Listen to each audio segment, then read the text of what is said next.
안녕하세요. 쟤는 30대 중반의 돌싱녀로 동네 소반 가게를 운영하고 있습니다. 제 가게는 작지만 입소문이 나 동네 사람들이 제 반찬을 좋아해요. 남편들은 장모님보다 제 반찬을 더 좋아한다고 해요.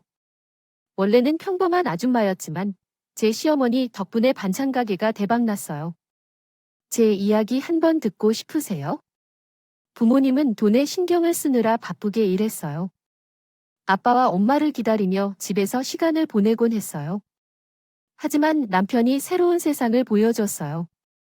어찌어찌 힘들게 공부해서 대학교를 2년 만에 졸업했고 취직을 했습니다. 처음 직장에서 남편과 만났습니다. 직장 생활은 낯설었고 일도 많았어요. 어느 날 일이 많아서 야근하고 있었죠. 그런데 안 가셨어요. 아, 대리님, 내일 회의 자료 정리해야 해요. 아직 좀 남았어요. 대리님은 왜 다시 들어오셨나요? 이봐요. 친구를 만나서 한잔했어요. 어디 아프세요? 맥주를 마시니 속이 들려요. 수정 씨, 저녁 먹었어요? 네, 아직 안 먹었어요. 오, 함께 해장하러 갈래요? 베트남 쌀국수 맛집이 있어요. 일 못 끝냈지만 도와줄 테니까 걱정 마세요. 문 닫기 전에 빨리 가요. 그래서 제 남편이 된 분과 처음으로 단둘이 만나게 되었어요. 아, 역시 쌀국수가 최고야. 수정 씨 덕분에 살았어요. 여기 쌀국수 맛있어요. 네, 맛있어요. 사실, 저 쌀국수 처음 먹어봐요. 왜요? 돈 아꼈어요? 아니요. 외식을 거의 안 해서요. 사실 많은 것을 해보지 못해서 이 회사에서 열심히 일하면서 많은 돈을 벌어서 먹고 싶은 것 하나, 그리고 해보고 싶은 것 하나씩 꼭 이루고 싶어요. 만약 좋다면, 먹고 싶은 것과 해보고 싶은 것이 뭔지 물어봐도 되나요? 먹고 싶은 것은 로브스터예요. 로브스터는 TV에서만 봤는데 정말 맛있을 것 같아요. 그리고 해보고 싶은 것은 놀이공원에 꼭 가보고 싶어요. 그리고 야구장에 가서 직접 보면 정말 재밌을 것 같아요. 어제는 평소에는 말하지 않는 제 개인적인 이야기가 쉽게 나와서 놀랐어요. 이야기를 듣는 남편의 눈빛이 어색했죠. 사실은 오늘 사무실에 수정 씨가 남아서 남아있는 걸 보고 다시 돌아왔어요. 다들 나가고 수정 씨만 남을 때까지 밖에서 기다렸다가 들어갔답니다. 수정 씨와 진지하게 이야기를 나누고 싶어서요. 제 얼굴이 뜨거워지고 가슴이 뛴 채 깜짝 놀랐어요. 사실 제가 매일 바쁘게 살아왔기 때문에 연애조차 꿈꾸지 못했거든요. 이런 로맨스는 나와는 상관없는 일이라고 생각했는데 나에게도 빛이 비춰진 것 같아 마치 동화 속 신데렐라가 된 기분이었어요. 남편은 갑자기 전기가 찌르면서 나를 당황시킨 후 손을 꽉 잡고 그냥 고백을 해버렸어요. 수정 씨, 함께 해보고 싶은 게 있어? 함께 할래? 라고 말했죠. 이제부터는 영원히 함께 하자고요. 아, 그 순간을 녹음해둘 걸 그랬어요. 우리 남편 정말 로맨틱했죠? 남편의 적극적인 노력 덕분에 우리는 첫사랑과 결혼을 이루었어요.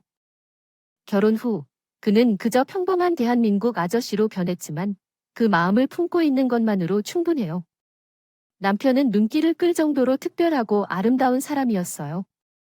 우리 사이엔 약속하고 있지 말아야 할 것들이 있었지만 언젠가는 모든 것이 흐려질 수밖에요. 그래도 남편이 있었기에 나는 강하게 느껴졌어요. 결혼하기 전에는 학벌이나 외모, 혼수 따위는 다 별로였지만 남편이 있었기에 나는 자신이 있었어요. 결혼 전후의 남편은 180도 변했지만 그 변화는 사랑스러웠어요. 눈이 획 뒤집혔다는 말? 아, 그건 결혼한 후 처음으로 명절을 앞두고 했던 얘긴데요. 처남이라는 분께서 얘기를 듣고 싶다고 하셔서 말이에요. 이번 명절에 우리는 못 갑니다. 호캉스를 예약해 놨거든요. 이런 대목이죠. 그런데 왜 이렇게 되었나요? 신혼여행을 다녀온 지 얼마나 됐다고요? 어째서 호캉스 예약을 했을까요? 그러다가 아이가 방해가 된다니까요. 애기죠? 맞아요. 시동생이라는 얘긴데 동서라고 불러요. 동서는 아직 2살밖에 안 됐다는데요. 이렇게 다이아몬드 금수저를 가진 외동딸로 태어났고 항상 아빠와 먹고 살았다는 얘긴데요. 학교도 그렇고요. 그러다가 결혼을 해서 조카가 나왔다고 하더라고요. 아빠가 돈이 많으니까 넌 힘들게 공부 안 해도 되고 먹고 놀고 하면 돼. 이렇게 살아가게 됐대요. 그리고 결혼 후에는 운동하고 쇼핑하고 아빠 회사 다니면서 놀고 살았다가 어느 날 그 회사 직원인 서방님을 만나서 눈이 그렇지. 사실 전원 임신으로 결혼하게 된 거야. 어렸을 때부터 좋은 것만 먹고 자라서 그런가 키도 크고 얼굴도 예쁘게 한 부잣집 외동딸을 잡은 우리 남편님이 정말 그대로 땡 잡았어. 어머니가 이번 명절에 우리에게 올 수 없다고 하는데 어떻게 해야 할까? 임신 초기라 무리해서 오라고 할 순 없고 아기까지 품고 온 나 손귀한 집에는 소란이 날 것 같아. 큰 임재 밑에 사부짓을 맡겨놓은 걸 알아야 하는데 어머니, 제가 많이 노력하고 있는데 쓸데없는 말씀을 하시네요. 임신이라는 건 혼자만 잘 한다고 되는 것도 아니고 다 하늘 뜻이라는 거 아시죠? 목미, 그리고 제게 잘 보살피라고 하는데 이런 말이 나오나요? 아이는 다 알아서 성장해 가는데 왜 나는 못 먹은 것이 좀 있어서 몸이 부실한 거라고 도가 들까? 부잣집에서 잘 먹고 잘 자라서 건강한 거예요. 저는 결혼한 지 4년 차인데 여전히 아이 소식이 없습니다. 그런데 최근에 우리 시어머니는 매우 화가 나셨습니다. 제가 우리 집에서 한 일이 무엇인지 묻고 손자를 안아보거나 예단을 했는지 물었어요. 그러나 이번 결혼식 때는 우리 집의 전자제품을 모두 새로 바꾸어 주었는데 좋은 부엌에서 제사 음식을 준비하는 것이 어째서 문제인지 이해가 되지 않았어요. 시집 올 때 아무것도 안 하는 것이 뭐냐고 생각했는데 음식을 항상 혼자 해오다 보니 이랬던 적이 없었어요. 그래서 불만을 표현했는데 어떻게 말을 꺼내야 할지 말이 없더군요. 하지만 시어머니는 계속해서 말을 하고 우리 집의 부모님까지도 불러들여서 낭자를 높였습니다. 이런 행동이 내가 결혼한 저와 부모님을 무시하는 것이 아닐까 생각했습니다. 가장 가정교육이 필요한 사람은 시어머니인 것 같아요. 게다가 어떤 시어머니가 어떻게 교육을 받아온 건지 의문입니다. 며느리에게 막말을 하고 괴롭히는 시어머니가 있습니다. 그러나 망둥이가 뛰니까 꼴뚜기도 뛴다고 하면서 나를 구박하는 시어머니가 있었습니다. 그래서 동생을 일삼는 동생도 나를 조금 무시하는 듯한 태도를 보였습니다. 식사 자리에서 가족들이 다 모여 있을 때도 동선에 친정에서 일하는 것만으로 나를 아줌마쯤으로 여기는 것 같았습니다. 형님, 물 한 잔만 주세요. 지금 일어서기가 너무 어려워서 동성은 손이 없어 발이 없어서 물을 직접 마셔야겠어요. 어머니, 형님, 그렇게 말씀하실 필요는 없는데 지금 완전히 늙은 채 하시네요. 그렇게까지 형수를 우리 아이보다도 12세 이상 젊다 생각하시네요. 이렇게 말씀하면서 동생은 저와 놀고 있나 봐요. 어찌되었건 제 손은 사람이지만 완전히 꼰대는 아닌데요. 그리고 남편님도 너무하시죠. 제가 꼰대라니요. 이 집에 예절과 법도 없는 건 아니죠? 아이고, 시끄럽네요. 예의를 알면서도 그런 큰 소리를 왜 내는 거예요? 어른들과 식사하면서 큰 소리 내면 안 돼요. 만약 그냥 조용히 물을 달라고 했다면 문제없이 끝났을 텐데. 아직도 너는 우리 집에서 소중한 손님이니까 물 한 잔을 부르는 게 무슨 큰일이라고 생각해? 왜 그렇게 좁은 시야를 가지고 있나요? 아이고, 그래서 인제도 예전 말에 말했잖아. 며느리는 잘 사는 집에서 가져와야 한다고. 정말 그 말이 틀린 게 없어. 이렇게 말할 때예요. 화가 나는 사람이 어디 있을까요? 제가 끓어오르는 화를 주체 못하고 시어머니가 뭐고 오늘은 끝장 본당 각으로 달려들려는 찰나에 동사 눈이 딱 마주쳤는데 와 동서의 그 표정 뭔가 재미있는 막장 드라마를 보는 듯이 흥미진진한 얼굴로 나와 시어머니를 바라보며 기분 나쁘게 실실거리고 있더라고요. 동서는 뭐가 그렇게 재밌어서 사람을 열받게 만드는 원인을 제공해 놓고 지금 불구경하는 거야? 형님이 진정하세요. 성격이 진짜 불같네요. 농담을 농담으로 못 받아들이고 왜 이렇게 화만 내세요? 촌스럽게 혹시 무슨 콤플렉스 있어요? 아니면 분노조절장애 저희 집안 담당하는 주치의 셈이라도 소개해 드릴까요? 와, 이거 지금 저한테 그렇게 말씀하시는 거죠? 너무 어렵고 서럽고 당황스러워서 눈물이 흘러내리려 했던 찰떡이었어요. 근데 자기 마누라가 이렇게 자기 식구들을 괴롭힘을 당하고 있는데도 입고 닫고 묵묵히 밥만 퍼먹던 우리 남편이 와, 드디어 입을 열고 한마디 했는데 그걸 뭐라고 했는지 아세요? 그래서 마음 좀 곱게 써서 불난 일을 일으키지 말고 아유 큰아이야, 너 말 한 번 잘했다. 이래서 집안에 사람이 잘 들어와야라고 생각했어요. 요거 해 허구한 날 이게 무슨 꼴이야 정말이 모든 게 나의 잘못인 건가요? 없는 집에서 없이 살다가 맨몸으로 시집 온 내 죄인가요? 전에는 상실한 전 조용히 입 다물고 있는 게 상책일 거라 판단했어요. 이게 전진을 위한 일부 후퇴라고나 할까요? 생각해보면 시어머니 말씀도 틀린 게 없어요. 제게 나이도 12살 어리고 홀몸도 아닌 동생에게 물 한 잔 부어주는 거, 그걸 넓은 마음으로 그냥 해줄 수도 있어요. 하지만 꼰대니 분노 조절 장애냐 하면서 사람 약 올리는데 진짜 정말 참을 수 없겠더라고요. 근데 더 분노하게 만든 상황이 발생했어요. 식사가 끝나고 떠나려고 했을 때 어머니가 한 봉투를 꺼내셨어요. 딱 봐도 그것은 상당히 두꺼운 돈 봉투였어요. 아가, 이번 달 내게 줄 용돈이다 라고 하더군요. 우리 시어머니가 그렇게 친절할 수 있는 사람이었나요?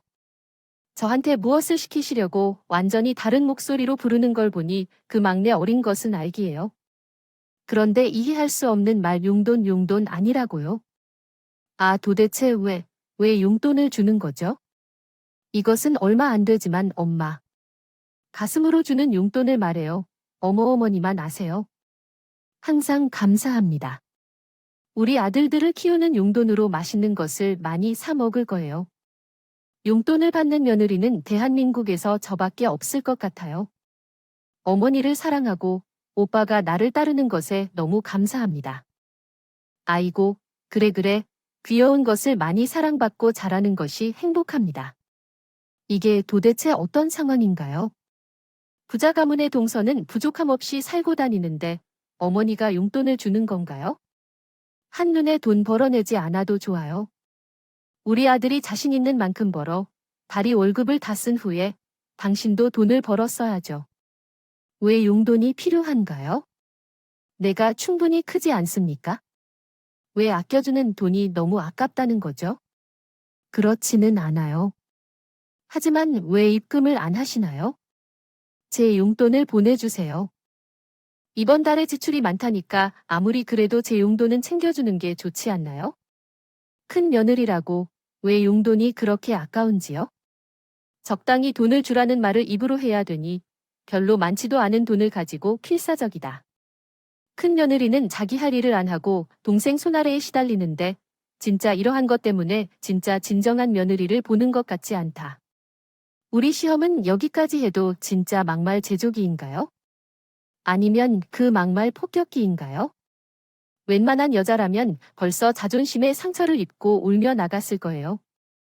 하지만 나는 다르다. 막말을 많이 들어왔기 때문에 귀에 딱지가 붙는 건지 아니면 뭔가 흙수저 특유의 오기가 생긴 건지 모르겠다. 어쨌든 나는 시어머니가 얼마나 막말을 해도 이 정도로 상처를 입고 울고만 있는 약한 사람은 결코 아니었다. 하지만 이런 구박을 끝까지 이기려고 노력한 적도 있었지만 견딜 수 없는 것 하나가 있었다. 그건 영원한 남의 지지자, 우리 남편이었다. 신혼 초에는 믿음직스럽고 든든했는데 아니야, 지금은 아예 적이 따로 없어. 시어머니와 동생에게 괴롭혀질 때 내 편을 들어주는 게 얼마나 좋을까? 다른 가족들과 함께 식사를 마치고 집으로 돌아오면 남편에게 발언을 시작했어. 여보, 오늘은 정말 좀 너무했어. 나 정말 미안하지만 번역을 위한 충분한 정보를 제공해 주셨으면 좋겠습니다. 이 내용은 너무 길고 구체적이어서 전체적인 의미를 파악하기 어렵습니다. 좀 더 간결하고 명확한 내용을 제공하시면 번역할 수 있도록 도와드리겠습니다. 감사합니다. 한쪽으로 의견이 치우치면 안 돼. 내가 어머니 편을 들면 당신이 너무 상할 거야. 마찬가지로 내가 당신 편을 들면 어머니가 얼마나 배신감을 느낄지 상상할 수 있어. 그러니까 당신이 이해해 줬으면 좋겠어. 어머니가 너에게 대해 어떻게 말했나 생각해봐. 아이고 정말 대단한 통쾌한 말투야. 넌 그러면서 무엇을 바란 거니? 전 남편은 그저 포기하고 싶었어. 그는 가족에게 제지할 수 없는 사람이었거든.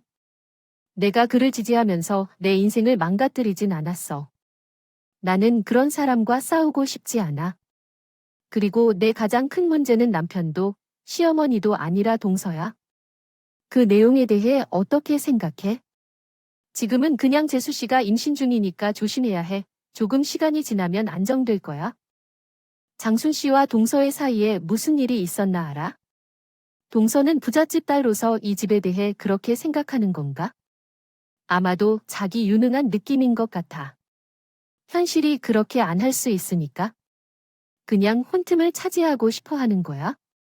민감하고 임신하고 속도도 민감해서 집안일은 절대 못해. 앞으로도 집안 행사 준비 같은 건 영원히 빠질 거라던데. 재수 씨가 많이 예민한 타입이구나. 하긴 그런 일은 안 해보고 컸을 테니까. 그럼 나는 이 당신이 어려서부터 부모님 대신해서 동생 밥 해먹이고 다 기어봤다며? 그럼 누구는 귀하게 커서 안 되고 난 힘들게 컸으니까 괜찮다는 거야? 더러운 집안일 하는 손은 따로 정해져 있대. 내가 더 화나는 건 어머님이 저렇게 말도 안 되는 핑계나 되는 동서를 오냐오냐 다 받아주시면서 나만 죽어라 부려 먹는다는 거야. 이번 아버님 제사도 다 누구 차지야? 그 많은 음식 장만이면 손님 대접하고 치우고 이게 다 누구 찾으냐고 왜 이래? 내가 다 도와줄게. 우리 여보 화내지 마. 도와주긴 개뿔. 남편이 저런 얘기 아직도 믿는 청취자분들은 없겠죠? 전 아예 기대도 안 한다고요. 일복을 타고 난 내가 해야지 하고 생각하고 속이나 편하게 가져야죠. 처음에 동서가 생긴다고 했을 땐 힘든 일도 나눠서 하고 뭐 가끔 기회되면 아주 가끔이지만 시어머니 흉도 같이 보고 며느리들끼리 잘 지내고 싶단 막연한 기대가 있었는데 그 모든 기대가 와장창 무너졌어요. 저도 솔직히 아이 낳고 나면 좀 달라지겠지 생각했는데 아휴, 그것도 아니더라고요. 동서는 아이를 낳고도 전혀 변하지 않았습니다. 임신하고 아이를 낳은 것은 인생 최대의 성취였고 다른 사람들이 못마땅한 아이를 혼자 낳은 것으로 여겨졌습니다. 산후조리와 몸매 관리, 마사지를 하면서 출산 이전보다 더 힘들어지기 시작했습니다. 소중한 몸에서 소중한 아이가 나왔다는 점에서 자신감을 얻었을 것입니다. 그런데 그런 상황을 지켜보기만 할 수 없었습니다. 큰 결심을 내려 동서를 별도로 불러냈습니다. 형님이면서도 약간의 애교로 이야기를 해야겠다고 생각했습니다. 동서야, 이번 아버지 제사에 꼭 와야 해. 이제 아이도 컸으니 함께 준비하자. 어머니가 이번에는 간단히 해도 된다고 했어. 6개 정도만 하고 손님들 오면 된다. 잡채, 갈비찜 등 몇 가지 요리만 하면 돼. 김치도 조금만 담고, 그러나 동서가 이를 이행할 수 없다는 것을 인식하며 말했습니다. 형님, 나는 그런 일을 못해요. 그냥 제게 맡겨주세요. 접시 정리는 잘 하거든요. 하지만 동서는 이제 우리 집 며느리이자 가족이라며 한 가정으로서의 책임을 갖고 있어야 한다는 생각을 했습니다. 그래서 집안 업무에만 충실하다가는 아이 교육에도 좋지 않을 거라고 판단했습니다. 형님, 저는 시댁에서 음식을 만들고 설거지하는 등의 업무는 하지 않겠어요. 어머님도 결혼할 때 흔쾌히 허락해 주셨잖아요. 이리야, 엄마도 가만히 계시는데 형이 왜 자꾸 나한테 뭘 시키려고 해? 나는 태어나서 지금까지 평생 그런 일은 해본 적도 없고 근처에도 가본 적이 없어. 설거지로 식기세척기가 아니고 사람 손으로 하는 것도 엄마 댁에서 처음 봤거든. 좀 못해? 할 줄 몰라. 누가 나 낳을 때부터 제사 준비했겠어? 하다 보면 다 하게 되는 거지. 형이 일손이 필요하면 그냥 그렇다고 말해. 솔직하게 차라리 전문가를 불러드리게. 아니야. 제사는 정성이 반이야. 특히 아버지 제사는 엄마가 얼마나 신경을 많이 쓰는데. 결코 남이 안 하게 해. 좋은 게 좋은 거니까 정성껏 해서 나쁠 것도 없어. 어렵더라도 내가 다 할 테니까. 동서가 와서 살짝만 도와준다고. 내 대답은 같아. 아니, 싫어. 동서 보자. 보자니까 진짜 경우가 없어. 내가 동서 친정에서 그렇게 배웠거든. 결혼해서 한 집안의 며느리가 됐으면 그에 맞는 역할을 해야지. 아이도 낳은 사람이 언제까지 그렇게 철딱서니 않고 굴 거야? 어머, 그렇게 하는 형도 아이도 안 낳았는데 왜 어른인 척 사람 가르치려고 들이대? 저는 형님께 이야기를 그만하는 것이 좋겠습니다. 내가 다음 일정이 있기 때문에 일찍 일어나야 하니까요. 하지만 형님은 그럼에도 끝나지 않고 철저한 교육을 받기 위해 노력했지만 오히려 상처를 입게 되었습니다. 말을 다 할 수 없을 만큼 기세를 눌려 괴로웠습니다. 어떻게 동서에게 복수할지 곰곰이 생각하면서 몇 밤을 잠 못 이루기도 했습니다. 그런데 며칠 후 시어머니가 나를 만나자고 부르셨고 가서 보니 시어머니가 화를 내고 있었고 동서는 옆에 앉아 눈이 부었었습니다. 그때 어떤 일이 있었는지 알 수 없었지만 동서가 어머니에게 어떤 말을 했을지 상상이 가지 않았습니다. 그때 저는 당장 아무것도 모른 척했고 어머니와 동서를 뒤로 한 채 나갔습니다. 이후에 동서가 죄송하다고 말했을 때 나는 이미 통할 일이 없다고 생각했습니다. 너무 실수한 게 뭐가 있어? 아이고. 아이가 울지 마. 겨우 이를 탈내나는데 또 눈물을 흘리니. 마음이 이렇게 열려서 어떡해. 너는 내 동생을 이렇게 울려놓아서 좋니? 나는 울었다고요. 전 동생한테 아무런 짓도 안 했어요. 몇 일 전에 아이를 풀어줘서 뭐라고 했지? 아, 혹시 지금 그 일 때문에 이러고 있는 거야? 동생 만나서 얘기 좀 한 건 맞지만 나는 잘못한 소리는 아무것도 안 했어요. 그냥 이번 아버지 제사 때 루어와 같이 오라는 이야기밖에 안 했어요. 그런데 그 일 때문에 지금 동생이 이렇게 우는 거라고. 아니잖아. 형이 나를 부르자마자 공격적이고 괴롭히고 동생은 기회라 생각한 건지 더 큰 소리로 우며 어머니 팔을 잡아요. 진짜 문제 일으키기 선수인가 봐. 너 뭔데 아이를 풀로 띄워놓고 쓸데없는 소리를 짓거리니? 지금 크게 문제를 제기하러 가는 거야? 얼마나 무시할 거야? 어머니 억울해. 오히려 동생이 못 듣은 소리를 들은 건 나야? 아예 듣기 싫다면 얼마나 깜짝 놀랄지. 나를 찾아와 제대로 말도 못하고 울기만 했거든.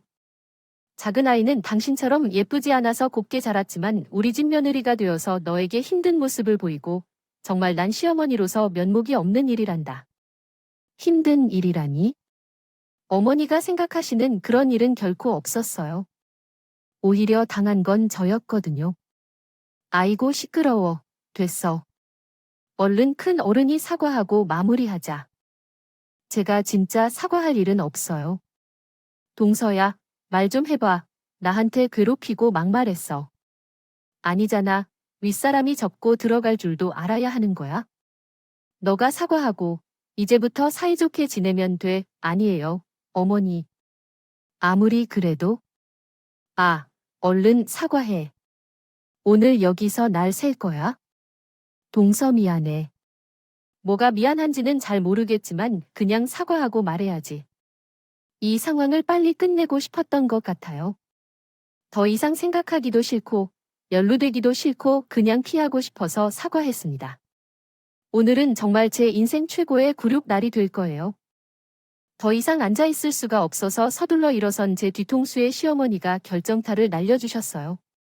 아무튼 이번 제사는 집안 어른들 많이 오시니까 김장거리부터 해서 재료 다 준비해왔어. 알겠지. 결국 이번 주에서도 저 혼자 음식 다 하고 상 차리고 치우고 완전 독박 제사였어요. 낯선 사람이 불청객처럼 다가와 들은 맹렬한 대화 소리 때문에 귀가 멍하게 된다지요. 생각해보니 아이에게 긴장하는 것이 항상 예전 같았던 내 모습과 다르다. 때론 아내가 눈을 마주치지 않는 채 대답을 기다리는 덫을 피는 나 없어지도록 유리멸화된다. 아내는 갈망한다. 아내를 헤아리고 싶은 마음. 그런 아내와 내가 익숙해졌던 그 침대에서 이러한 생각을 하게 될 줄은 몰랐다. 지금 이 순간을 중요하게 생각하는 나를 바라보는 그녀의 눈빛이 아직도 떠올라 용기가 필요하다 느낀다. 아내의 눈빛, 매일 아내의 부재에서 느끼는 외로움. 더더구나 오늘따라 아내가 자리에 없다. 아내와의 이야기를 하기가 나에게 어려운 일이지만 그 어딘가에서 아내가 내 마음속을 스며든다. 그녀의 모습과 달라져가는 내 마음속 속에서 이 앞에 나올 아내에게 이 설레임을 전합시다. 함께 일상을 만들어 나가는 아내와 이제는 서로와의 마음이 닿아간다. 함께하는 마음 하나가 된 우리 잘 이루어 나갈 거야. 함께에 잡을 것을. 열심히 자기 최면을 걸었어요. 남편이랑 이혼할 거 아니면 참고 받아들이고 살아야 한다. 이게 제 속마음이었습니다. 피할 수 없다면 즐겨라라는 말이 있죠. 즐기는 것까진 못하더라도 피할 수 없으니까 그냥 하는 거죠. 뭐 그런데 오늘따라 우리 동서가 시댁에 일찍 도착했어요. 늘 하던 대로 오자마자 아기를 시어머니께 맡기고 궁둥이 붙일 새도 없이 바로 자기 볼일 보러 나갈 줄 알았는데 오늘은 웬일로 편한 옷으로 갈아입고 나오는 거예요. 아니, 우리 동서가 드디어 쟤네 다 먹어치워버렸어. 동서 배가 너무 고팠나 봐. 나도 그냥 아침부터 로아 컨디션이 안 좋아서 밥을 못 먹었어. 아, 그래? 근데 제사상 음식을 그렇게 많이 먹으면 안 되는데? 문제야. 먹기만 하면 나중에 제사상에 올릴 음식이 없어질 텐데. 그래도 맛없으면 귀신도 싫어한다고. 예전부터 느끼던데 형님이 진짜 요리를 못하시는 것 같아. 뭐, 생각보다 다들 잘 먹었는데? 아, 나는 맛있는 걸 많이 먹어봐서 맛이 나는 것에 대해서 잘 알아. 음식들이 조금씩 아쉬워. 2%가 부족해. 육조는 호추 맛이 너무 강하고 명태전은 좀 싱겁고 비린내도 살짝 나. 동서는 내 음식들을 하나씩 젓가락으로 맛보면서 음식 품평회를 시작했어. 동그랑땡은 크지도 작지도 않게 한 입에 쏙 들어가야 입속의 식감을 느낄 수 있거든. 이건 무식하게 너무 커. 어머, 또 왜 이렇게 탔어? 보기 좋은 떡이 먹기도 좋다는데 모양도 볼품없고 형님이 실력이 이 정도인 줄 알았으면 내가 아는 셰프라도 부를 걸 그랬나 봐. 동생은 계속 맛없다고 잔소리를 하면서 내가 해놓은 음식들을 툭툭 던져 엉망진창으로 만들었어. 아니, 맛없으면 먹지를 말든가. 나는 화가 치밀었지만 어린 조카 앞에서 화내고 싶지 않아서 애써 분노를 사냥했어. 그런데 조카가 까르르 웃으며 아장아장 내 쪽으로 걸어오더라고. 어머, 루아야 안 돼. 여기 위험해. 저리 가서 놀아. 그러나 말릴 새도 없이 루아는 젖은 전을 가득 담아놓은 채반으로 돌진해서 고사리 같은 손을 뻗어 내가 한 음식을 한 움큼 집어내 얼굴에 답답해대기를 쳐버렸어. 그 모습을 보고 동생은 숨이 넘어가는 듯이 배를 잡고 자지러지게 웃더라고. 어머, 형님, 우리 루아가 형님 음식이 장난감인 줄 알았나 봐. 얼마나 형편없었으면? 뭐야, 너 지금 말 다 했어. 집안의 평화를 위해 겨우겨우 잡고 있던 채 이성의 끈이 뚝 하고 끊어졌어. 이제 더는 참을 필요도 없고 인정사정 봐줄 것도 없었어. 나는 그대로 폭발해버리고 말았죠. 내 음식이 그렇게 형편없고 맛대가리가 없으면 이제부터 내가 직접 해야겠네요. 멀쩡한 사람을 붙잡아 놓고 쥐뿔도 모르는 주제에 가르치려는 꼴은 들지 말고 나는 너희 집 도움 아줌마냐. 전전을 붙이던 뒤집개를 들어 동서의 얼굴을 내리쳤어요. 다행히 음식이 거의 끝났기에 뜨겁진 않았지만 동서의 왼쪽 뺨은 기름으로 범벅이 되었어요. 위기를 감지한 동서는 어머님에게 구조 요청을 하며 도망치려는 찰나 나는 재빨리 동서의 목덜미를 잡아 반대쪽 뺨에 육전을 날렸어요. 동서의 얼굴은 완전히 식용유 범벅이 돼서 기름독에 빠진 것처럼 번들거렸고 거기에 머리카락들이 들러붙어 엉망진창이었어요. 아참, 동서 피부가 예민하다고 했는데 괜찮을까? 와중에도 예민하다고 늘 난리 부르들이던 동서의 피부가 너무 걱정돼서 엉망이 된 동서의 얼굴을 살펴봤는데 뭐지? 피부가 예민하다더니 빨개지거나 부어오르는 것도 하나 없이 완전히 멀쩡하더라고요. 홍우 동서, 피부가 예민하다더니 육전사드기를 맞고도 멀쩡하네. 식용유가 잘 보이나 봐. 지금 완전히 번들번들한 것이 물과 아니라 기름광 피부 그대로예요. 너무 예쁘다. 아이 진짜, 지금 이게 뭐 하는 것이야? 이야기는 무서운 꿈을 꾼 것처럼 느껴졌어요. 제 자신에게 알 수 없는 감정과 수치심이 밀려왔습니다. 지금까지 느꼈던 분노와 억울함이 사라지며 가슴속이 숨 쉬어지는 것을 느꼈습니다. 마치 젖을 먹다가 갑자기 맞은 전사대기가 김치를 밀어먹지 않는 경우와 같은 느낌이었죠. 입에 맞지 않으면 먹지 않을 테니까요. 그리고 3일 동안 굶어가며 이상한 식물들이 안 내뱉던 말들이 다 튀어나왔습니다. 이제야 내 마음속에 숨겨왔던 말들이 터져나오고 있습니다. 사람은 말을 하며 살아야 정신건강에 좋아요. 그렇지만 큰 실수를 저질렀다고 생각해도 후회는 하지 않았습니다. 그때로 돌아갈 수 있다면 똑같이 행동했을 겁니다. 그런데 갑자기 다리에 따끔한 느낌이 있었어요. 아래를 내려다보니 조카가 제 종아리를 깨물고 있는 걸 보았습니다. 왜 그랬을까요? 이런 복수의 이유로 막상 이런 짓을 하려고 했나요? 하지만 다시 생각해보니 제가 그동안 조카에게 했던 일이 더 심각하단 걸 알게 되었습니다. 그 순간에 루아를 안아주고 안전한 곳으로 옮겨두었습니다. 아직 아기라서 다치면 큰일 나니까 로아는 엄마처럼 되면 안 돼. 내면 큰일 나니까. 그런데 동서는 내가 자식을 어떻게 다룰 생각을 하는 줄 알았나 봐. 전혀 예상치 못한 것이 나타났어. 우리 아기 건드리지 마. 동서는 마치 미친 사람처럼 비명을 지르며 내게 달려와. 그때 내가 동서의 얼굴을 잡고 대나무 채반에 매달았어. 동서는 울면서 발을 구르며 발악했지. 부엌은 순식간에 아수라장이 됐어. 동서야, 정신 차려. 부잣집 공주 아니야. 내가 어떻게 날뛰어도 내게는 통하지 않아. 야생의 잡초가 화초를 이길 순 없어. 앞으로는 이런 일 없이 살아가야 해. 누구에게나 이렇게 함부로 다가가지 말아야 해. 누구도 내 발 아래에 밟혀야 할 사람은 없어. 돌아선 동생이 울면서 쏟아붓던 통을 쳐 부끄러워하겠지만 나는 전혀 깜짝 놀랐어. 아니, 이 짓이 뭐야?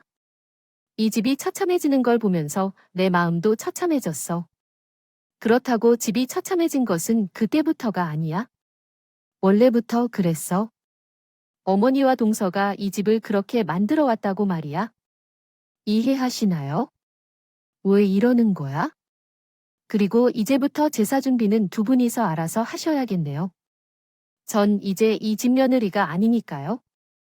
전 입고 있던 앞치마를 벗어 혼이 빠져나간 듯 정신줄을 놓고 있는 동서 머리에 씌워줬어요. 잘해봐, 동서. 동서는 어려서부터 좋은 거 많이 먹고 자랐으니까 본드 없이 저런 나보다 훨씬 더 잘하겠지. 셰프를 부르던 도우미를 부르던 알아서 하면 되겠네. 그럼 수고해. 저는 넋이 빠진 동서의 어깨를 가볍게 두드려주고 개거 풍무는 시어머니를 뒤로 한 채 시댁을 다 버렸습니다. 와, 그런데 발걸음이 이렇게 가벼울 수가 있나요?